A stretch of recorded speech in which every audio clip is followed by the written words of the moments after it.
PKS. Sekali lagi, PKS. PKS.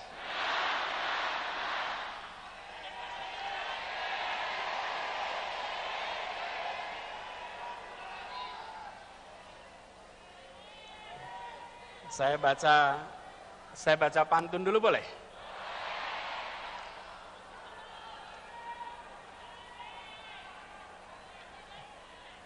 Habib Salim pergi ke Koja, mampir di jalan makan pepaya. 2023 kita bekerja, 2024 kita berjaya.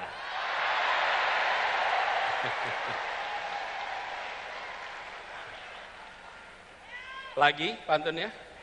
Lagi ya? Ustadz Saihu pergi ke Kemayoran.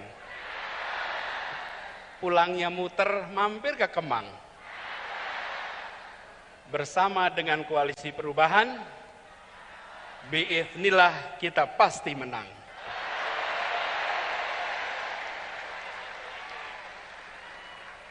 Kalau dua itu kelihatannya kurang lengkap.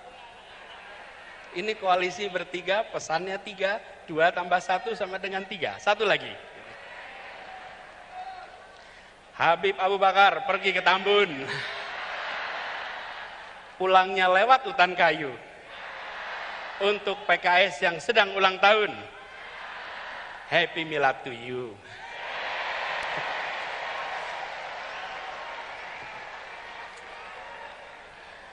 Yang saya hormati, yang kita hormati, yang kita muliakan orang tua kita, Wakil Presiden Republik Indonesia ke-10 dan ke-12, Bapak Muhammad Yusuf Kalla.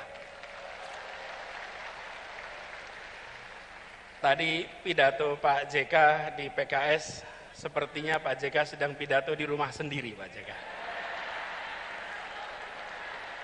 Tidak pidato sebagai tamu, tapi pidato sebagai orang tua yang berada di rumahnya sendiri. Habib Salim mengantarkan menjadi sebuah rangkaian yang tepat, urutan yang tepat. Insya Allah beliau selalu sehat, dipanjangkan umurnya, dan terus menjadi penjuru bagi kita semua. Yang saya hormati, saya muliakan, yang kita semua sayangi, Ketua Majelis Syuro Partai Keadilan Sejahtera, Habib Dr. Salim Segaf Al-Jufri, para Wakil Ketua Majelis Syuro, Bapak Dr. Hidayat Nur Wahid, Bapak Dr. Muhammad Soebul Iman, Bapak Dr. Ahmad Heriawan, Bapak Dr. Andes Suharna Surapranata, yang saya hormati Sekretaris Majelis Syuro, Ustadz Muhammad Sauki, yang saya hormati Ketua Majelis Pertimbangan Pusat, Bapak Dr. Suswono, Ketua Dewan Syariah Pusat, Kiai Haji Musli Abdul Karim, yang saya hormati Presiden PKS, Bapak Haji Ahmad Saihu,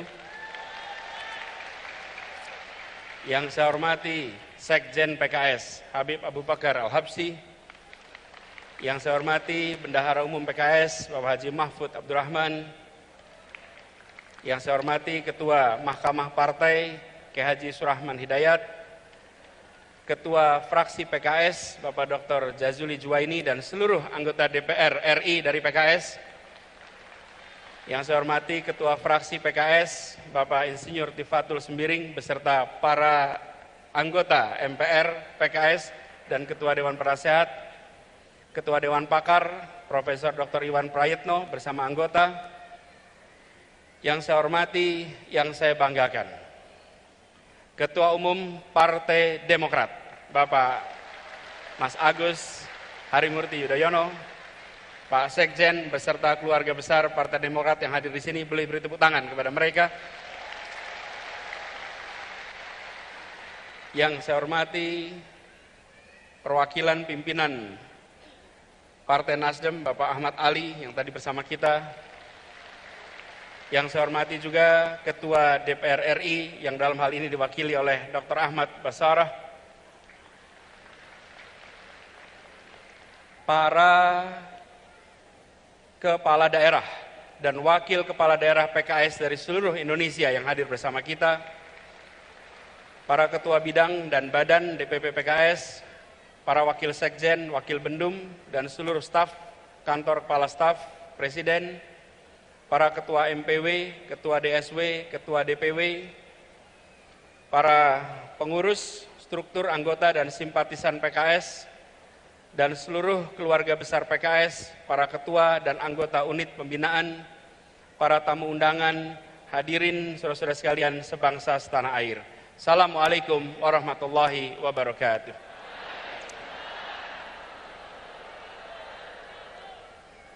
Alhamdulillah, kita bersyukur Allah Subhanahu wa taala.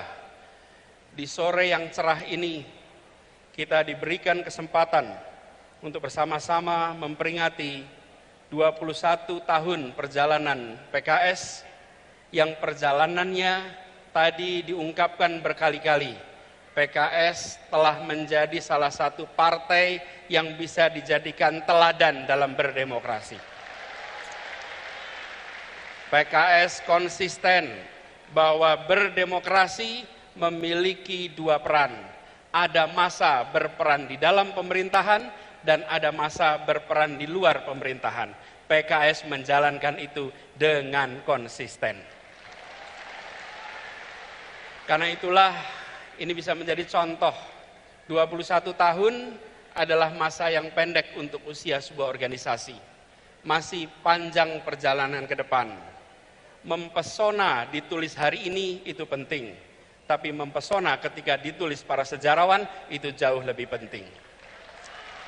Dan PKS memberikan dokumen kepada para sejarawan nanti sebagai partai yang konsisten memainkan perannya ketika berada di dalam pemerintahan, kontributif, ketika di luar pemerintahan, konstruktif. Ini adalah satu peran yang luar biasa yang dimainkan oleh PKS. Dan peringatan kali ini seperti tadi disampaikan oleh Beb Abu, Pak Sekjen, bahwa seharusnya diselenggarakan April, tapi karena jadwal dan lain-lain jadi dilaksanakan di bulan Mei. Dan ini bersamaan, pilihannya adalah 20 Mei.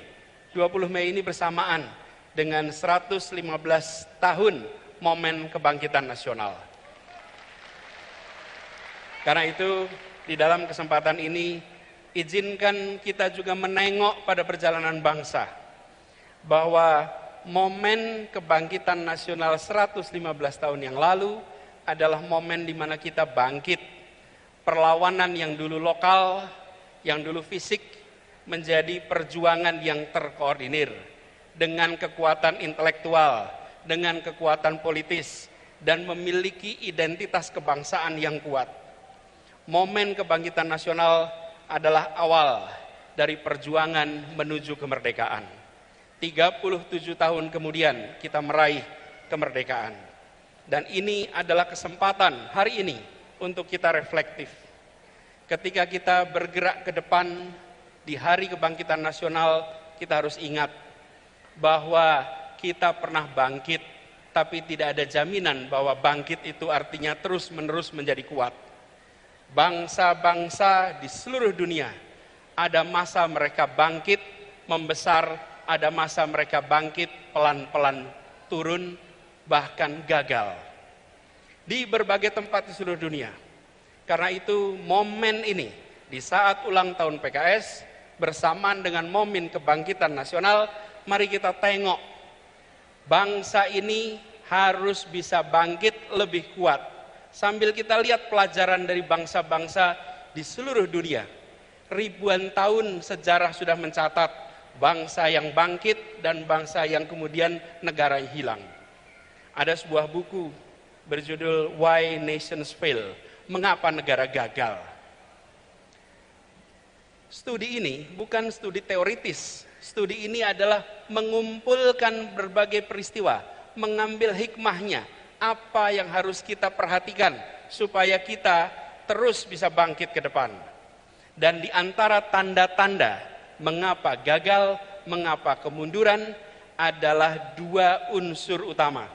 Institusi politik dan institusi ekonomi. Ketika institusi politik, institusi ekonomi itu bersifat ekstraktif, memeras, maka pelan-pelan negaranya akan turun. Tapi kalau institusi ekonomi, institusi politik sifatnya inklusif, memberikan kesempatan setara kepada semua, pelan-pelan negara akan bangkit menjadi kuat, menjadi makin berkembang.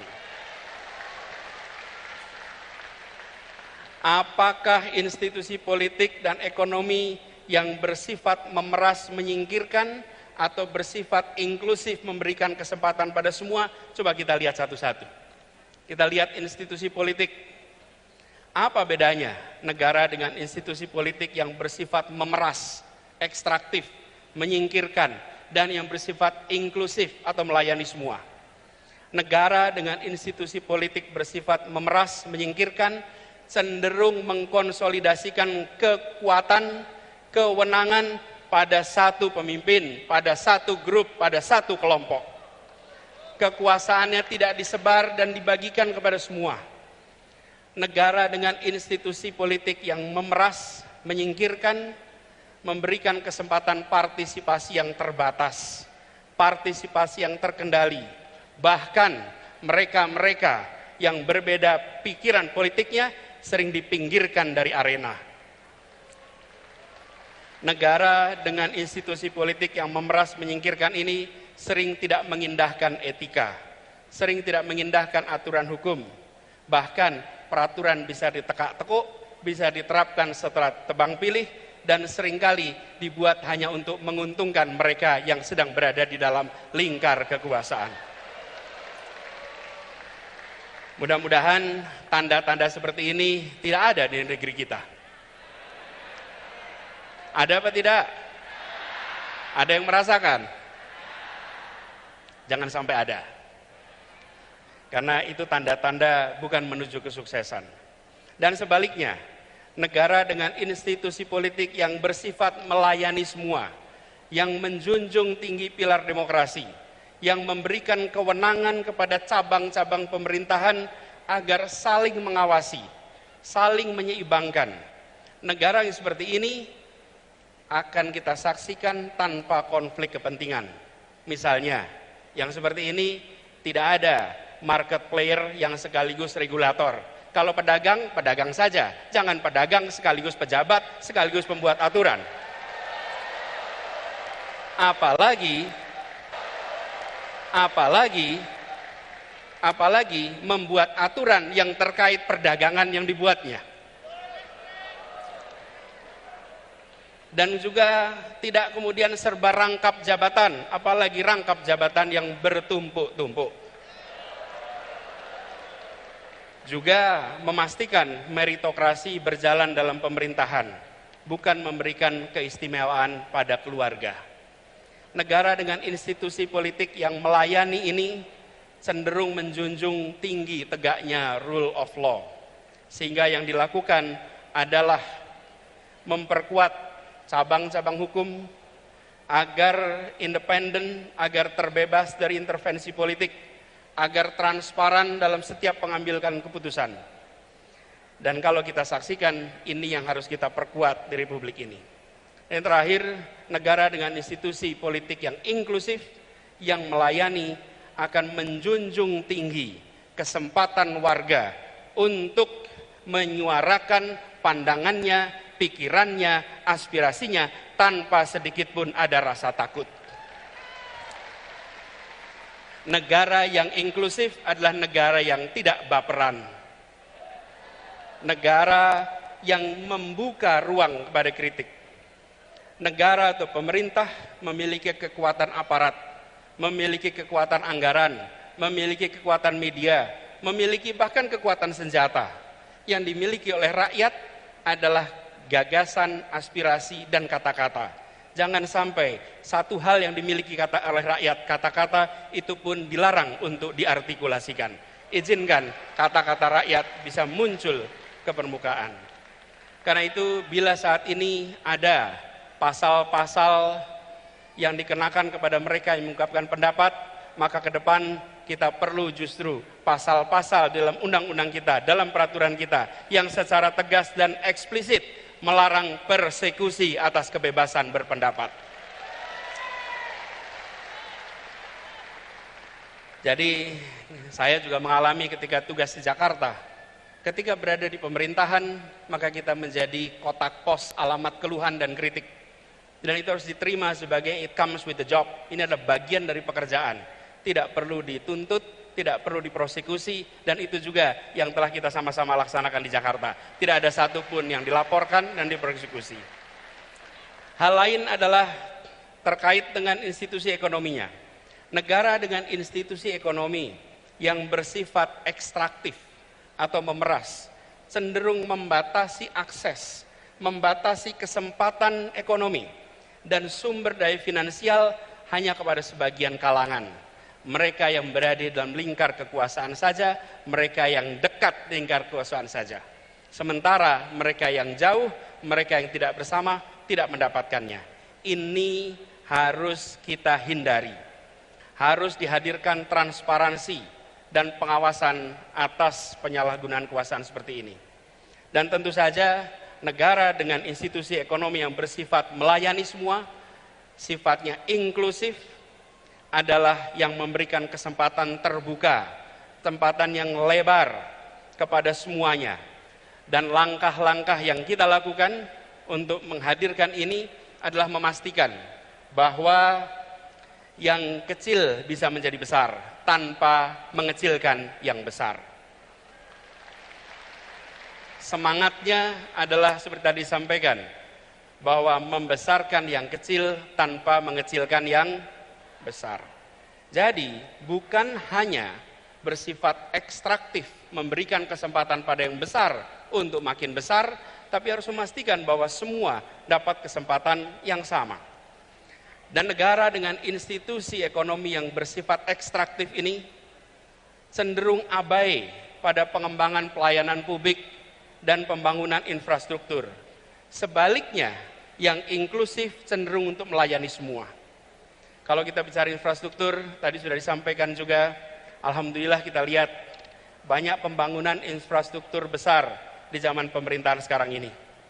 Kita ambil contoh pembangunan jalan, tadi juga disampaikan pembangunan jalan. Media, ada tim jurnalis dari media Kata Data, ini mengumpulkan datanya. Izinkan saya kutip di sini. Pemerintahan kali ini berhasil membangun jalan tol terpanjang dibandingkan periode-periode sebelumnya. 63% dari seluruh jalan tol berbayar yang ada di Indonesia itu dibangun di era pemerintahan sekarang. Sepanjang 1.569 km dari total 2.499 km. Itu adalah jalan berbayar. Sedangkan jalan yang tak berbayar, yang digunakan oleh semua secara gratis, yang menghubungkan mobilitas penduduk dari sudut-sudut desa ke perkotaan, yang membawa produk-produk pertanian, produk perkebunan, produk perikanan dari sentra-sentra tempat mereka dihasilkan ke wilayah-wilayah pasar, baik jalan nasional, jalan provinsi ataupun jalan kabupaten, terbangun 19.000 km di pemerintahan ini. Kalau coba saya bandingkan dengan pemerintahan 10 tahun yang lalu. Di zaman Presiden Pak SBY, jalan tak berbayar yang dibangun adalah sepanjang 144.000 atau 7,5 kali lipat. Bila dibandingkan dengan jalan nasional, di pemerintahan ini membangun jalan nasional sepanjang 590 km. Di era 10 tahun sebelumnya 11.800 km. 20 kali lipat. Kita belum bicara mutu, kita belum bicara standar dan lain-lain. Kita bicara panjangnya. Kedua infrastruktur ini jelas diperlukan sama-sama. Tapi yang perlu kita perhatikan di sini adalah bahwa keberpihakan ketika bicara institusi ekonomi memberikan kesetaraan kesempatan kepada semuanya. Kita perlu memikirkan ke depan institusi yang inklusif, infrastruktur yang menunjang keseharian. Air saja misalnya, hari ini kita punya air di sini. Susenas 2019 menunjukkan 38% penduduk Indonesia menggunakan air dalam kemasan sebagai sumber air minum. Kalau itu pilihan tidak apa-apa, tapi kalau itu keterpaksaan, maka negara harus hadir menyediakan infrastruktur mikro kecil yang dirasakan oleh seluruh rumah tangga di Indonesia. Kalau kita lihat datanya, sumur ada 21%, pompa air 16%, pipa hanya 10%. Ke depan kita perlu membangun institusi ekonomi inklusif yang memang belum tentu megah untuk difoto, belum tentu menarik seperti jalan berbayar atau airport bandara yang megah, tapi air yang mengalir di tiap rumah tangga, infrastruktur mikro di tiap rumah tangga, itu akan memberikan rasa kebahagiaan bagi seluruh rakyat Indonesia. Infrastruktur yang bukan hanya untuk sebagian, tapi infrastruktur untuk semuanya. Kita ambil contoh yang dikerjakan sama-sama di Jakarta. Kepulauan Seribu selama berpuluh tahun adalah kepulauan yang tidak menjadi perhatian utama. Bersama-sama dengan PKS, bersama dengan Demokrat, ketika mengurus Jakarta, kita pastikan bahwa wilayah itu bukan wilayah yang tertinggal, tapi wilayah yang mendapatkan kesetaraan kesempatan dari kita. Bahkan ketika mereka sudah terbangun infrastruktur air, listrik, transportasi, kalau datang ketemu mereka bilangnya gini, Pak Gub, kami butuhnya ATM sekarang Pak. Dulu butuhnya transportasi, sekarang butuhnya ATM, butuhnya cooling station. Itu menggambarkan mereka sudah meningkat kebutuhannya. Karena itu yang tadi disampaikan juga, perjalanan 5 tahun di Jakarta kemarin adalah perjalanan kita membawa janji untuk rakyat Jakarta. Dan janji itu kita lunasi sama-sama untuk rakyat Jakarta. Kini saatnya untuk kita menyongsong amanah yang lebih besar bagi seluruh rakyat Indonesia. Dan kita harus bangkit dengan kekuatan sendiri. Tadi disampaikan pentingnya untuk kita menggunakan kekuatan bangsa Indonesia. Pak Ketua Majelis Suro yang saya hormati, di ujung utara Jakarta ada sebuah stadion yang terbangun, namanya Jakarta International Stadium. Stadion itu memecahkan rekor dunia karena infrastruktur yang dibangun adalah salah satu infrastruktur paling rumit yang pernah dikerjakan, di mana harus mengangkat sebuah atap yang beratnya 36.000 ton, sama seperti mengangkat 24.000 mobil bersamaan. Dikerjakan dengan kompleksitas yang sangat tinggi. Bahkan program National Geographic Megastructure menempatkan ini sebagai salah satu proyek yang patut untuk jadi pelajaran bagi seluruh dunia. Dan siapa yang membangun? Semua anak-anak yang dilahirkan oleh ibu Indonesia, yang dididik di tanah Indonesia, yang bersekolah di Indonesia, tidak menggunakan tenaga dari luar, tenaga kita. Mereka sama hebatnya, dunia mempesona dengan hasil kerja anak-anak Indonesia. Kita teruskan pesan ini ke depan, bahwa momen kebangkitan, momen ulang tahun ini harus kita jaga sebagai momen untuk kita berdikari, untuk kita bertekad memperjuangkan perubahan yang dalam pesan dari Ketua Majelis Suro tadi, bahwa perubahan yang kita lakukan adalah perubahan yang lengkap, di mana ada hal yang diteruskan, ada hal yang dikoreksi, ada hal yang ditambahkan, dan ada hal yang belum berhasil yang harus dihentikan. Itu adalah perubahan yang komprehensif. Karena itu kita menawarkan kepada seluruh rakyat Indonesia, PKS menawarkan, dari Nasdem menawarkan, Demokrat menawarkan, dan kami juga menawarkan bahwa gagasan diusung, gagasan ditunjukkan. Karenanya kita mengharapkan kontestasi ke depan kita jadikan ajang adu tawaran gagasan yang terbaik untuk bangsa. Gini, kalau tantangannya adalah adu lari pagi keliling Indonesia, saya kalah dah. Tapi kalau tantangannya adalah adu gagasan, adu karya, adu rekam jejak, maka kita insya Allah nyatakan siap kepada semuanya. Dan bersyukur sekali Perjuangan kita berkelanjutan. 5 tahun yang lalu, 6 tahun yang lalu kita berjalan bersama-sama untuk membawa perubahan di Jakarta. Dan alhamdulillah atas izin Allah, perjuangan di Jakarta telah berhasil melunasi janji-janji pada seluruh rakyat Jakarta. Apa yang disampaikan oleh Bapak Wakil Presiden, bahwa kita memiliki hutang. Kita berhutang kepada rakyat yang memberikan amanat itu. Dan alhamdulillah perjalanan bersama dengan PKS kemarin, perjalanan persaudaraan, perjalanan saling support, dan Partai Demokrat menjadi contoh berdemokrasi. Begitu masuk kita ke fase putaran kedua, kita jalan sama-sama sampai ujung pemerintahan di Jakarta. Insya Allah kebahagiaan atas ikhtiar perjuangan di 2017 akan berulang di 2024 nanti. Dan kita harus ingat bahwa PKS sebagai partai umat, sebagai partai yang merepresentasikan aspirasi dari segmen terbesar bicara tentang unsur pemeluk agama. Terus kita harus menjadi yang mengayomi, yang mengambil porsi besar untuk perubahan bangsa ini. Seperti tadi diingatkan, innallaha la yughayyiru ma biqaumin hatta yughayyiru ma bi anfusihim. Insya Allah kita pegang kalimat itu, bahwa kita ajak umat ini untuk mendorong perubahan. Bila umat berubah, bangsa berubah. Bila umat maju, bangsa menjadi maju.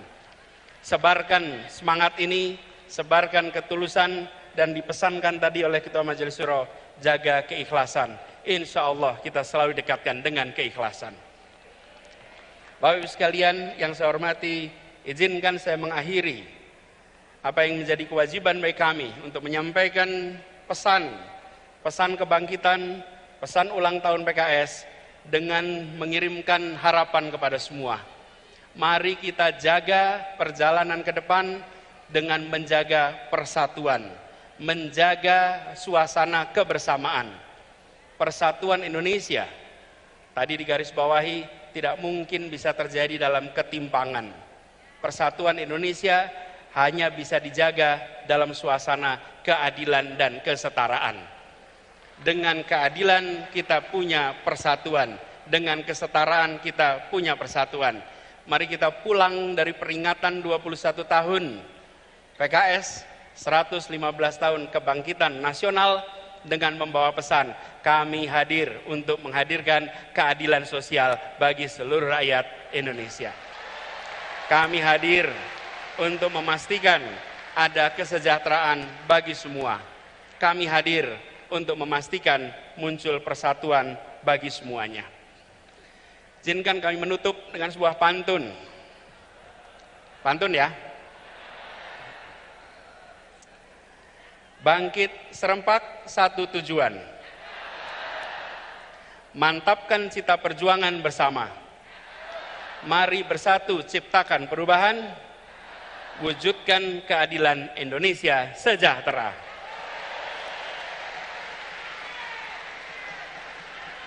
(21) bukan sekedar angka. PKS bukan sekedar konsonan. Perjuangan dan kerja jadi bukti nyata. PKS terus menjadi partai idaman. Terima kasih. Kurang lebih mohon dimaafkan. Assalamualaikum warahmatullahi wabarakatuh.